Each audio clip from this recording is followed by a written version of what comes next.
L'importance c'est un père spirituel, ils ont encadrement, reproche, réprimande, oyo sengeli mwana nyoso senga za na tata. Mwana za tata te toyeba place à outité. Soka sa likambo mutoro yebisabi yaya eloko anzo sala wana izala raté. La Bible dit dans Mukanda Proverbe écoute les instructions de ton père. Ça veut dire si tu n'as pas un père, cela veut dire que tu n'as pas des instructions. Ozo sala eza mambozo yoka, ozo mona yanga to mona lelo batu babi na ba pétage. Pourquoi? Parce que au père azo ba tazanani qui peut lui dire tika bloko ozo sala nana oyebisai. Nana koloba na epo yoka. Ekozala nani? Tu comprends? Bakomi ko lekatina ba maté ya ba défense na télévision pour faire comprendre que à combien sujet de scandale, malinga les canalités à mo pour faire comprendre batu que sujet de scandale wana est normal. C'est normal, faut ça amogo. Bazo utiliser contexte biblique, un prophète nzamba ibse kaza. Nzamba nem ta ibse kaza ni. Nzamba mutaloba na prophète azani. Yom tuna ibso yemba bablo zo yemba. Nala lobby na o le kana télévision ke finga mninga. C'est ça. Nzambe na yebisaki eza osé entre Osée et Joël, les deux prophètes. Moko na bango nzamba yebisabi longola bilamba tikala mutakala tambola na vie. Tango bakotu na yo, tu parleras avec le peuple. Nzamba yebisaki ayebisaki bango za mitakala mikolonyoso. C'était une seule fois et la seule fois c'était l'instruction du peuple. Mais bango babandi kozala mutakala des années et des années. Ba longola bilamba liboso bato. Et tokomi koyoka na soni ya koloba ke non azalaka pembe na muto abomisa mais habite mambo nzambe ya ngweza liboma comment nzambe akopesa mutu condition wa longola bilamba atambola mutakala omote quelque part ozepa.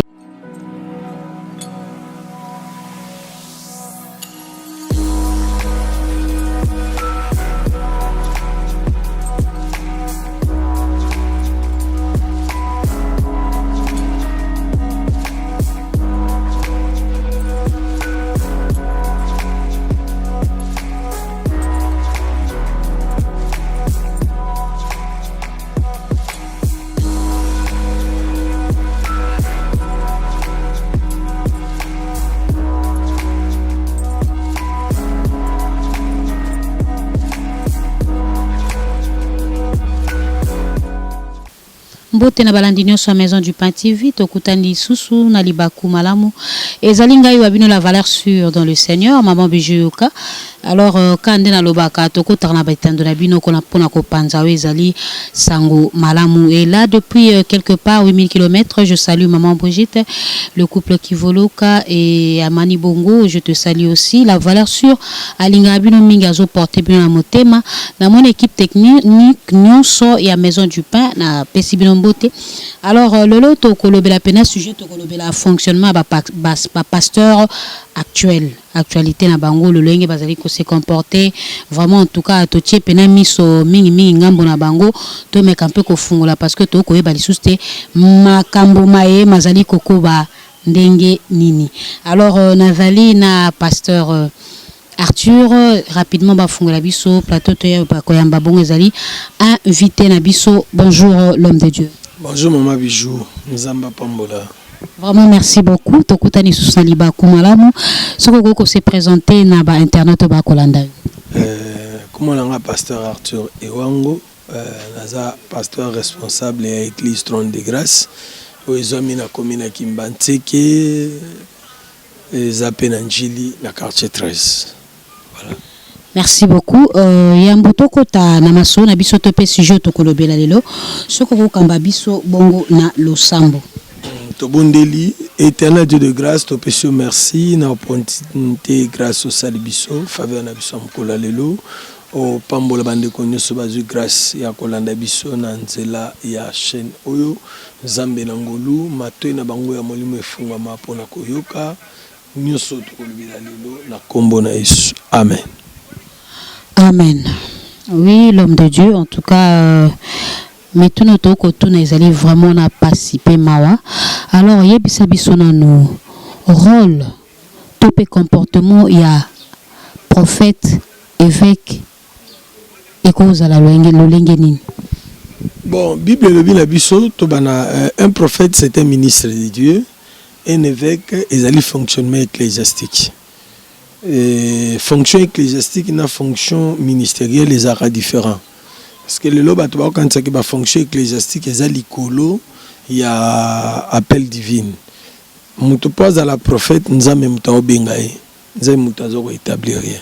Mais tandis que un évêque ezali batune mutu ba otsaye par rapport à l'ancienneté ecclésiastique. Donc c'est un peu ça la différence entre deux personnalités. Tant que la Bible balobi un évêque azali azala irrépréhensible, irréprochable. C'est-à-dire marié d'une seule femme. Ba pesi ba critère naie. Nakati ya un évêque tozokuta irréprochabilité onzambazo senga. Ça veut dire un homme de Dieu oyo azali un évêque, un ancien de l'église, comme tolobi évêque azali un ancien de l'église, servant de l'église, azamutu oyo asengami azana comportement digne selon la parole de Dieu, oyo azali kopé sa caractère, ekozala digne na famille na ye. Famille est honorable, azana témoignage, bon témoignage pas abatou, c'est ça rôle na liboso parce que vie na ezali confiancer vie abatou mosus. Tandis que un prophète de Dieu, celui qui a reçu un appel de Dieu, c'est quelqu'un où Nzambe a établir pour une mission quelconque pour faire fonctionner l'église dans Zambé. L'église dans Zambé, les gens ont plusieurs problèmes parce que au lieu de avoir prophètes authentiques, tous en prophètes, la plupart ce sont les autoproclamés origine qui est son père spirituel, à sa aventure, à l'internet, à finga sa nini, mouton reproché, à zate mouton gangela, à zate il n'a pas d'origine, yemoraza père spirituel, yemoraza Abraham, yemoraza Yesu, yemoraza Nyoso. Donc à ça les sous-monatonga ça n'a pourquoi vanda azate. C'est pourquoi tout le monde a désordre dans l'église et en colo yalelo.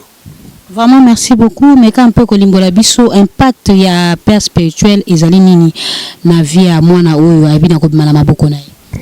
L'importance, ce que le bien impact, il y a moins les importance, d'habiter ceux qui ont la logique, il y a réponse au nom, on appelle ça, mais l'importance c'est un père spirituel, il y a encadrement, reproche, réprimande, oyo sengeli mwana nyoso senga za na tata mwana za tata te toyeba place autité soka sailika mumto oyebisabi yaya eloko nzo sala wana izala raté. La Bible dit dans mukanda proverbe le bi écoute les instructions de ton père. Ça veut dire si tu n'as pas un père, cela veut dire que tu n'as pas des instructions. Ozo sala ezama mbozo yoka ozo mona yango to mona lelo batu babinu na ba pétage. Pourquoi? Parce que au père Azanani qui peut lui dire tika blozo sala nana oyebisai nana koloba na epo ayoka ekozala nani. Tu comprends? Ba komi ko le katina ba maté ya ba défense na télévision pour faire comprendre que à combien sujet de scandale malinga les canalités à mo pas faire comprendre ba tout que sujet de scandale wana est normal. C'est normal, il faut utiliser le contexte biblique. Un prophète, Nzamba, Nzamba, Nzamba, prophète, Yom Tuna, Yemba, Yemba. Nana Lobi, na ole kana télévision que film c'est ça. Nzamba, Yebisaki, Osé, entre Osé et Joël, les deux prophètes. Moko, Nzamba, Yebisabi, Longola Bilamba, Tikala Mutakala, Tamboula na ville. Tango bakotu na yo, tu parleras avec le peuple. Nzamba yebisaki, ayebisaki bangoza mitakala mikolonyoso. C'était une seule fois. Et la seule fois, c'était l'instruction du peuple. Mais bango babandi kozala mutakala des années.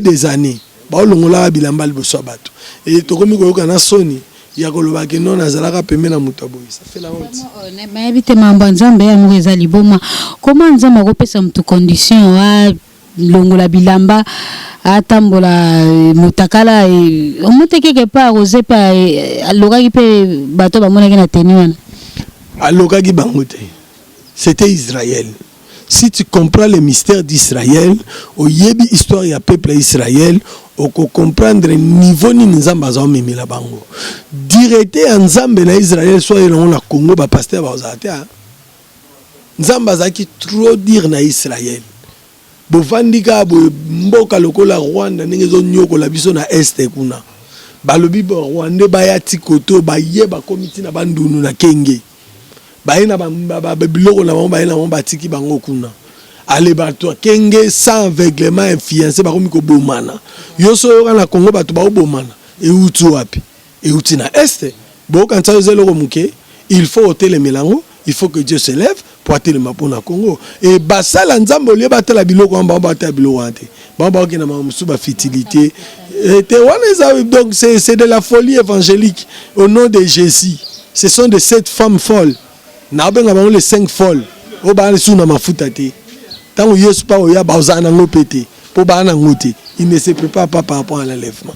Il se prépare seulement par rapport à la voiture, à l'alpan la mbinza, à l'alpan la ma campagne, avant d'avoir voisin musicien moroboé, à yeba un politicien moroboé, ok, bête matolo n'a pas quoi. Donc c'est tout ce qu'ils connaissent faire. Oh, biso on a temps on a té, on n'a pas le temps là. Tous on a temps il y a quoi avertir l'église. Bananzambe fongola mato yoka. Au lieu bolanda ba distraction wana so que pasteur Kingandi aleka kibo yo luka o luka sali ya amna yo zo luka nde pasteur Kingandi aleka kibo atike mutakala bimaki na mwasi boye songolo akoya ki basala ki polémique d'abord luka tout ça ce sont des distractions pour l'église de Dieu. L'église de Dieu entre en distraction et qui est en train de les mener ce sont les hommes de Dieu.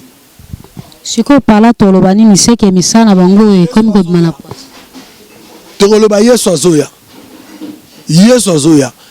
Rien ne restera caché. Jésus a dit, cette maison, il ne restera pas pierre sur pierre. Cela veut dire, nous sommes tous à la lelo. Quand c'est que batu baroye bango teto e bango lobi. Babua to babanda ko kende kala. Lelo batu babanda ko bate ate dimanche à 6 à ke boîte. Lelo bango bete so masolo boîte. Né ni bakendara. Bango bete publiquement. C'est ça.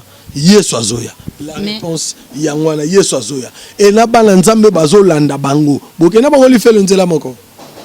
Bokena bango li felo nzela moko. Parce que ceux qui bolandi bango, bokende li felo nzela moko. Yesu azoya, les gens doivent comprendre que Jésus n'attend autoza. Nous sommes au temps de 5 folles et 5 vierges sages. La confusion est totale au sein de l'église. Le vrai ministre de Dieu doit apporter le ministère de l'édification, éclairer les enfants de Dieu le temps où nous sommes. C'est pourquoi je suis en train de chercher un prophète de Dieu qui m'éclairera le temps où nous sommes. Parce qu'il doit nous donner la lumière. Tout comme une attanie. La confusion. Mais bango ba ko babi ba na alliance na bango na nzambe peu importe ngi boko juger bango. Mutu azan alliance o eza infaillible o ekufaka te eza Israël. Mutu a rozala sauvé par prédestination. Asa le kobo na 10h yeso na 11h eza Israël. Eza bisoté. Bisoto zali conditionné par la vie de la sanctification. Soko tamboli na kobanga nzambe te ata ozana alliance on sagolani. Makila yeso ekipo longola masumu. Et peut tika batna masumu te. Et il y a qui peut amener biso changer et renouveler biso et comme ça biso ba nouvelle créature. Mais biso leto comme ba nouvelle créature, biso autozali censé ndenge apôtre Paul azolo ba apôtre Pierre, nous qui sommes censés d'appeler les autres à judaïser biso lelo to comme ma batna kati ya perdiction. Et pour tolo ba que toi en alliance. OK, li fait l'on alliance now. Au Kamarutu Mkolango, la phrase que j'aime bien, et je le répète, un jour il te dira, il n'est jamais connu. Congo n'est bio pasteur, bio prophète, mais il n'est jamais connu. Atikala baote. Ba plein so na salaka plein ya yo. O na salaka bona bikisaka mutu ya yo. O salaka mankyo na ya yo. Yeso yebiso yo atikala baote. Voilà pourquoi on a un peuple de Dieu. Longa la distraction. Longa la distraction pour Yesu asoya. Yango zoma na babankamba boye tellement betonga ebotami mingi toza contre yango te mais nde basali. Même Bible koloba bi basali ba bengami baza mukie ebele ba infiltrer corps du Christ na tonga na Nzambe. Alors ton gouvernement ekozwa ka décision ya moko boye pour les membres de l'église muso fait kangama. Muté quelque pas ba na raison. Gouvernement a la raison, il y a aucun l'église satanique. Mais est-ce qu'on détecte un dénué satanique que vous c'est bon, bateau bango baotika bango ne mto pesa bato na mbongo. Mutu net ngabo na ke pas député mo apinga mbongo ayebinga te. atalinga boye atana elongi oyo nakoya pe makolo nakoya na jipite akopesa ngambo soki o wana o ya yebi wana o batu ba yebi ake apimele si bango mutu ba osunga bango donc ba sunga les vraies églises et force bango ba osunga les fausses églises et la force donc c'est quelque part ba kotala oye ko beta miso voilà ce qui frappe la ley ate ye bani ye asali kombo ye asala ka ba plein ye azala batebele oui batebele wana ye azala bango ba okena bango wapi azomema bango wapi ozomona akena bango wapi azomema bango wapi parce que soki ayebi place o bato wana bazokende pe place azomema bato wana akoyeba pe ndenge ni akoyi kobanda ko encadrer ba église. Deuxièmement, parmi les églises, ils appellent pas pour l'État à Kangaba église. Pourquoi? Parce que mukolo langaloba ki boye ba pikolangote.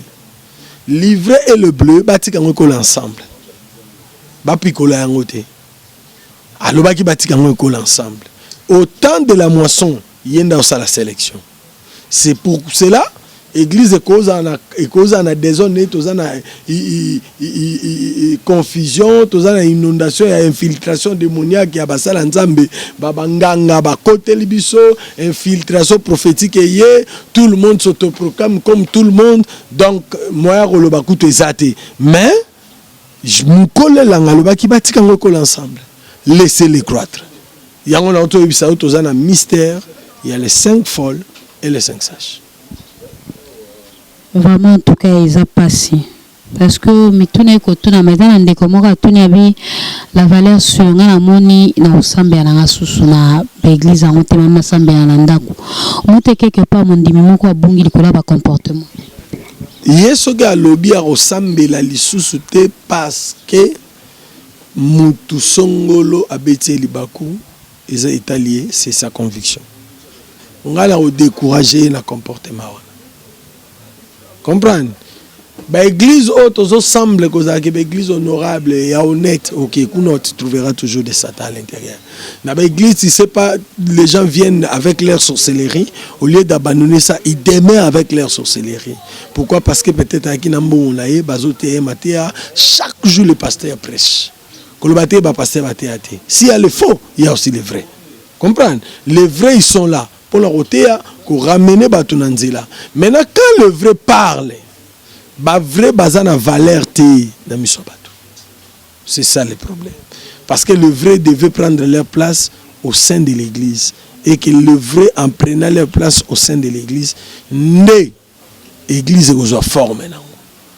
Christ Azoya, nous avons répété que Christ Azoya. Ils ont dit belé, ils ont l'accepté que tout le monde attend de la fin. Basal nzambe fo ba lamuka ba nzambe fo bazala éveillé parce que okoya ko ratelo la po landaki mutu songolo pakala opesa ki confiance mabanzu mupesi motema okombo a décevoir yo ce qu'on a retourné mutu na bo ki l'église on dimela ki pasteur ton dimela ki Yesu. Moi je dis à mes fidèles bon dimela ngate bon dimela Yesu parce que naza ba faiblesse na ba erreur na défaut na mutu. Mais ngai na bino to ça l'effort ya ko lukande bokonzi nzambe muto aluka bokonzi nzambe ayebi ko ça la sélection ko ça la choix entre le mal et le bien. Il choisit le bien à la place de faire le mal. Ce que mon place aux kokakotikate, il faut entrer en prière, chercher ta délivrance. Yango no mo to le katote a délivrance na tongo, délivrance na pourquoi, délivrance na tongo, délivrance na pourquoi. Tozote yango pambate, tozote yango parce que nous voulons que les enfants de Dieu bas à la délivrer, ba préparer vina bango pour na ko participer na enlèvement. C'est ça. Oui, beaucoup préparer délivrance, mais les lots mingi to comment peka la matéa ka ya ba délivrance bénédiction mais matéa o ya repentance to ka ngosumi mingi te pona nini na te yango na te ya yango na otuko za na croisade j'ai eu le temps d'expliquer aux gens je prêche la repentance au sein de l'église ngai na banazo banda repentance di dehors te. Je commence la repentance au sein de l'église. Les gens sont dans l'église dont la repentance a raté. Vous comprenez? Repentance est raté. Si on rate repentance, le point clé à la repentance, on a l'eximutu. Wa bakeni na batem. Wa balungini na batem. Mbalamo gagner dame. Balungole gagner dame intercesseur. Mbalamo ko modérateur, modérateur motei. S'il y a quelque chose dans l'étape na wana la repentance est ratée. Ngala ote yango. Ce qui ba musu ba ote yango te, moi je parle de la repentance. La repentance sincère et vraie.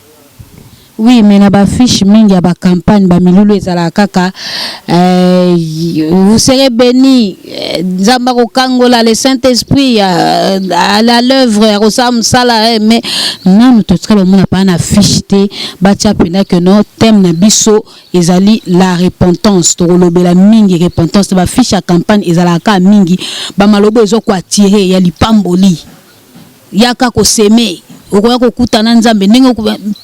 kaka bakendaka mingi na publicité wana? Na longo na mamba semence. Muto koza la bénité sera leki na repentance te. Muto koza a délivrer te sera leki na repentance te. Muto koza la nini solo baki libala leki na repentance te. Le mariage dans le Seigneur. Tout commence par la repentance. La repentance a 3 points. La connaissance de ton péché, la conversion et le renoncement sincère du mal commis. Donc biloko wana soki osali yango te avant que na baptême na yo c'est 0. Bakosala ba délivrance ya toute forme yango zomona bato belé lelo abandé pas prophète Kitula, aye pas docteur Samuel, akeye pas maman Tiffany, akeye pas soki nani ba aleke pas pasteur Mathieu, aleke tana 10 pasteurs moko na otozani aw. Aouta peka kuna ipana ba. Aye. Là on sait les délivrances côté kuna ba sait les délivrances na rigni ba sait les délivrances. Pourquoi? Parce que il n'est pas sûr il y a ba étape il y a repentance. Laisse-moi te dire maman Bijou, quelqu'un peut recevoir le Saint-Esprit, ça passe par la repentance. Le Saint-Esprit te vient. Tu commences aussi à parler la langue. Mais cela ne dit pas que au coquille au point du départ, tu recommences au point du départ parce que le point du départ annoncera ton point d'arrivée. Au monibiso, to sala repentance normale na lobara yango. Moi j'ai connu l'affermissement ya campus pour Christ. Ndenge na vandia. Na leka na ba étape nyonso ya repentance tina comme serviteur. Tina comme serviteur. Et na époque na biso. Pourquoi? Parce que mutu Bible zoloba bien, apôtre Paul azoloba na biso, bopé sa responsabilité te na un nouveau converti. Mutu a humilité na kati sa foi parce que bozaki na besoin de serviteur, bozaki na besoin de ministre. Mutu a humilité na kati sa musala nzambe directement automatiquement bo consacré pasteur, évangéliste, berger.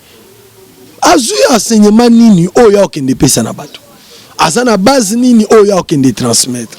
Balobi on ne donne que ce qu'on a. Ngana kenda kokuta un prêtre catholique converti après 6 mois, ba commissaire pasteur de l'église. Pourquoi? Parce que azaki ka modérateur. Otia batuni. Catholique na catholique. Catholique na catholique maman Malia to sali soki ndenge nini ndenge basambela kuna yango ndi akotia bato.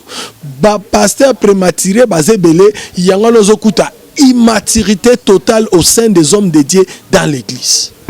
Oui, toko tuna susu motuna mosusu pasteur o azeko kamba bato liboso ya etombele to pe babengi prêchoir message na ekoko zala nini liboso bandimi ba kolanda. Gloire à Dieu. Pasteur oazo telema liboso a prêchoir oazo kamba bandimi, la première des choses à faire avant aya il faut préparer. Il prépare les messages, il prie pour les fidèles. Wana etapa liboso. Tango azote ma liboso bato. Akoloba nzoto na ete, akoloba oyo molio mo santu, akope sabato. Pona nini? Lelo bato ba osala ba confusion ya ba ministère parce que akende quelque part, nzamba utiliser na accent prophétique ya makasi automatiquement comme prophète. À quelque part, nous avons utilisé un don un miracle et un nouya makas automatiquement comme bakima évangéliste, mba moko apôtre, akotanga kutu komba pasteur te mbamoko apôtre so batuni nini nzamba itizanga na nguya église fungwamaki pourquoi parce qu'ils ont vécu des miracles. Or Dieu utilise son serviteur aux besoins demandés de l'ensemble. L'ensemble ils ont besoin aux âmes ont besoin été ya manatan wana ils ont la volonté ni à pasteur mais volonté à Saint-Esprit. Une église dirigée par le Saint-Esprit ne donne pas un message sentimentaliste, ça donne le message inspiré de Dieu. Et yango le monde a pasteur à cause de la lambi à préparer à se préparer qui pensa bien na maté à sambelipe. Tant que matin cher, le Seigneur lui donne le message qu'il faut donner à ce temps-là. Et tant que après aibisibino na matin na bomisa qui a on a té binote nzamba zalokum. C'est ça un homme de Dieu. Donc la réponse que je peux te donner yangoan. Et bon pour na pasteur a télémi bonsoir pêcheur pour na côté abandimi mais abali na robeta vina e abali na ko expliquer batu ndenge collègue na ye topé moninga na ye pasteur afingaki ye acholaki ye ndenge nini bazoko tuka ye yebisa ngai pasteur alolenge wana to classé na mlongoni boluka na pasteur ambo benga ye botuna eso nzamba benga ye wana ezali aza komi défendre par rapport il y a la vie cachée limbisanga ma bijou to si to yoka basango baleki na télévision babeti masolo basala pe bakopa balarte ya grave kutu hein osoyoka bango bafingani bafingala raté balobana raté makamuna bango esukaka bango na bango singa la kuta na pasteur bongo na mone d'abord immature kande na otoloba aza prématuré a trop immature alimbisanga je connais na ebité so pasteur akoki ko se comporter bongo na yene église pour na édifier église na yene église te pour na lakisa batu makamo na zanango ni priya veste na lati ni sapato na lati na yene église te na ebisa batu mutuka na telemisi libanda soki na gina mutuka to vélo to moto etali bango te eloko nga na yeli bango ezala lakisa bango qui est Jésus pour eux, qu'est-ce que Jésus peut faire dans leur vie. Voilà on a la cosa. Oui, lelo to komona to ebibiso nyonso actualité à ensemble à seka ceux qui na tuna moi mituna neza pena poto chité to ko yande wana ensemble à seka to moni lolenge mukuna ko solana ba bandimina ye na kati etonga liboso apesha ya kotalisa lolenge nini abimisa ki voici l'homme et voici l'homme de par son comportement na ye a trahir ye alors ya lobaki ya lobi église ezalaka ya nzambe eza ya bisote ata yo bimi okei kosala etonga foye bakeno bandimi wana baza ya nzambe mosala na osala kosala mpona nzambe mais c'est lelo eza le contraire alobi atika bavantage ebele na ngambo voici l'homme mais lelo aza déçu na comportement oyo voici l'homme asali message oko passé par rapport ya mo analyse bon mukuna papa voici l'homme a mwana tango babandaki bazala bango mbali batu nyonso bato bazo expliquer wana bazala te fala luka voici l'homme abengi basololi ça c'est la sagesse ceux qui ba analyse na bango ba yokani te si liwaki na gauche ki na droite Abraham azaki na problème na Lot azaki neve Abraham basala ndeni batika ba serviteur à l'écart babengane bon yoso ke bonga akibo toka bana kima qu'il n'y ait pas de problème. C'est ça. Parce que tant que yo termine na pressoir au lieu te ya Yesu bando beta basobo zaki na ngona nani wana esprit discriminatoire c'est chercher à affaiblir l'autre pour devenir fort et amisa la satana mission na ezaka diviser pour régner. Vous comprenez ayebi ke na local ya Vasilom ezaba ni musu basepela ni bazakuna comprendre ce qui na critiquer bato ba ole kana ba critiquer wana to comme nazo comprendre un peu sens na bango te mo ce qui madame na ngala na bango so madame na ngai na ngala bise mama longola ba distraction eza distraction ta on aza eza na sambela na lukande ni nzamba ko sauvata am moko bango tambusu déjà ne bazana rotala bango ba de tambusu envoyer la perdiction to éviter est-ce que ba on a sauvé ba on a rattrapé na tanine pour basi ba pengui bato na ba terre bango souté ou à l'équipe ou à fini moninga à l'équipe ou à tengi makama moninga ça n'a pas de sens maman oyo eza na sens lelo ezali ngala yebisa bana nzambe baolandanga base préparer yesu azoya oyo aza na vie ya mabe azalaki découragé pour un pasteur moi beteke libaku to mpe koza mpe ngai na beteke libaku na mateya na ngai nde na oloba na beteke libaku olio olanda ngai ilanda nde yesu totika kolanda bapaster baa bato tolanda nde yesu toyaka na mangomba mpo na yesu toyelaka bato te.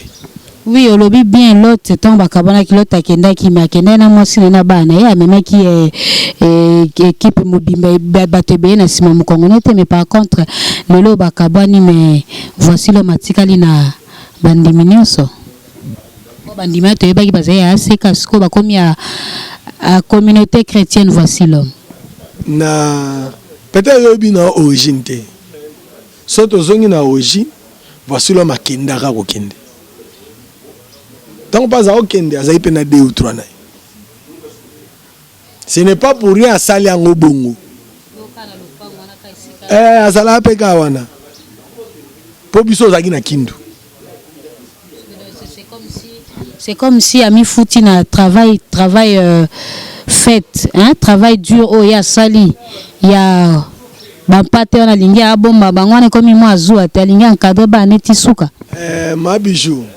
Polémique na ba mi balé na lokota te na ebiso peut-être oyebi origine te ndenge bango bakabwaneli nzamba sunga ba oya nzambe ame abandimiti na lola ope ya satana akena renaissance.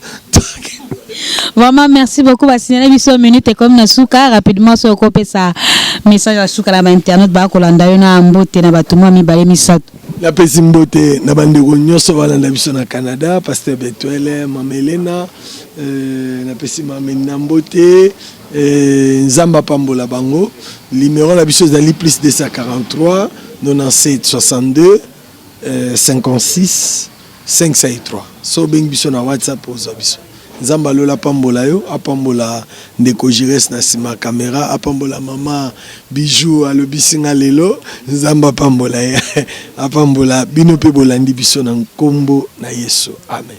Merci beaucoup na internet pour cela qui est belé en tout cas pour na kolanda biso la valeur sûre alinga abino mingi la valeur sûre dans le Seigneur apporte à kabino à cœur en tout cas le haut le belé ka ba comportement ba pasteur hein le lengeni ba komi tambo savome komi moi libaku alors merci beaucoup Yamboto Kabwana numéro nangezali plus 243 89 355 10 99 plus 243 89 355 10 99 on se retrouve prochainement pour un autre numéro bye.